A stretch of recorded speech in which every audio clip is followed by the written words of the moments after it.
Hello students. पिछली classes में हमने ये देखने का प्रयास किया था कि राजनीति विज्ञान के अध्ययन को हम किस तरह से वैज्ञानिक बना सकते हैं। उसमें सर्वप्रथम जो हमने पहला एक एफर्ट देखा था वो ये देखा था कि व्यवहारवाद के माध्यम से डेविड ईस्टर ने राजनीति के अध्ययन को वैज्ञानिक बनाने का प्रयास किया। और वैज्ञानिक बनाने के संदर्भ में उन्होंने ये कहा कि राजनीति के अध्ययन को वैज्ञानिक हम इस तरह से बना सकते हैं कि जब हम राजनीति में मनुष्य के व्यवहार का अध्ययन प्रारंभ करें। लेकिन अब जब हम कहते हैं कि मनुष्य के व्यवहार का अध्ययन जब हम प्रारंभ करेंगे तो मनुष्य तो एक जीता जागता प्राणी है और उसकी अपनी भावनाएं, संवेदनाएं, उसका आचार विचार, इन सब का मापन, इन सबको किस तरह से इनका मेज़रमेंट किया जाएगा या उन व्यवहार को किस तरह से जांचा जाएगा और किस प्रकार से निष्कर्षों तक पहुंचा जाएगा, इन सब के लिए किस प्रकार की अध्ययन पद्धति, किस प्रकार के अध्ययन के तरीके होंगे। तो विद्वानों ने, जो पश्चिमी राजनीति विचारक है, उन्होंने कहा कि अब हमको अपने अध्ययन के तरीकों को वैज्ञानिक बनाना होगा। Excuse me. फिर उन्होंने कहा कि क्योंकि आज जितना भी शोध हो रहा है या जितनी भी रिसर्च हो रही है राजनीति में या आप मॉडर्न पॉलिटिकल थ्योरी के अंदर, यहाँ पे हमको अपने अध्ययन के तरीकों को बदलना होगा। और अध्ययन के तरीके बदलने के लिए तो यह ज़रूरी है कि जिस प्रकार से अन्य विज्ञानों के अंदर, नेचुरल साइंस के अंदर वैज्ञानिक तरीकों का प्रयोग होने लगा है या साइंटिफिक मेथड जिसकी वो बात कर रहे हैं प्रयोग होने लगा है, सोशल साइंसेज में भी साइंटिफिक मेथड का प्रयोग हमको करना पड़ेगा और तभी हम अपने अध्ययन को वैज्ञानिक बना पाएंगे। यहाँ पे मानना है कि आधुनिक राजनीतिक सिद्धांत जो है उसमें जितने भी शोध, रिसर्च या जो भी ज्ञान अर्जन का तरीका है उसका जो बेसिस है वो साइंटिफिक मेथड है। और व्यवहारवाद भी इस साइंटिफिक मेथड के पथ पे चल गई। आज हमको आधुनिक राजनीति में जो हम जिसकी बात करते हैं, जिस वास्तविकता की बात करते हैं, वो हमको साइंटिफिक मेथड के द्वारा ही प्राप्त हुई। राजनीति विज्ञान में वैज्ञानिक पद्धति का बहुत महत्वपूर्ण स्थान है, क्योंकि यही एक ऐसा तरीका है जिसमें हम अपने विषय को, जो प्राकृतिक विज्ञान के विषय हैं या जो नेचुरल साइंस के विषय हैं, उनके हम सोशल साइंस के विषयों को उनके करीब ला सकते हैं। क्योंकि अब हम देखते हैं कि वैज्ञानिक पद्धति होती क्या है। वैज्ञानिक पद्धति में विज्ञानत्व यानी कि साइंस को अपना कर, या हम ये कहें सिस्टमेटिक स्टडी को अपना करके, जिस अध्ययन के अंदर क्रमबद्धता हो, जिसके अंदर हम भविष्यवाणी कर सकें, जिसकी हम जांच कर सके, जिसके हम निष्कर्षों पे पहुंच सके, इन सब तरीकों के द्वारा हम अपने अध्ययन में विज्ञानत्व को प्राप्त कर सकते हैं। अब इस वैज्ञानिक पद्धति के प्रणेता कौन थे या इस वैज्ञानिक पद्धति को किन्होंने इंट्रोड्यूस किया है, तो हम देखेंगे सबसे पहले Graham Wallas, Arthur Bentley, Charles Merriam, Catlin, पश्चिमी ऐसे विचारक हैं जिनसे हमको वैज्ञानिक पद्धति के बारे में जानने को मिलती है। उन्होंने अपने अध्ययन में वैज्ञानिक पद्धति के बारे में जिक्र भी किया है।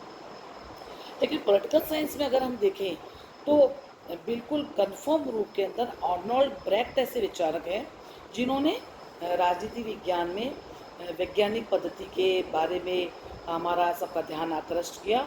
और जो वैज्ञानिक पद्धति आज राजनीति विज्ञान की शान का प्रतीक है, उसको इंट्रोड्यूस करने का काम और अर्नोल्ड ब्रेक्ट ने ही किया है। अर्नोल्ड ब्रेक्ट ने उसको अपने तरीके से परिभाषित किया है वैज्ञानिक पद्धति को, और उन्होंने कहा कि जो इंटर सब्जेक्टिवली ट्रांसमिसिबल नॉलेज हो, कि वैज्ञानिक पद्धति में प्राप्त ज्ञान को उन्होंने से अंतर्वैयक्तिक संचारणीय बोध कहा है।